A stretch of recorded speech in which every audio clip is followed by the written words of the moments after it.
करैलवा फरलवा नरम बतिया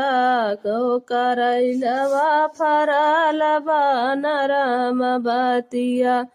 कहवा रहल मोर पियाऊ अधिक रतिया कहवा रहल मोर पियाऊ अधिक रतिया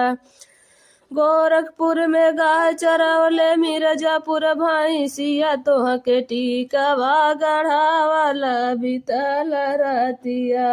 तोह के टीकवा गढ़ावाला बीतल रतिया कहवा रहल मोर पियाऊ अधिक रतिया हो करैलवा फरलवा नरम बतिया हो करैलवा फरलवा नरम बतिया कहवा रहल मोर पियाऊ अधिक रतिया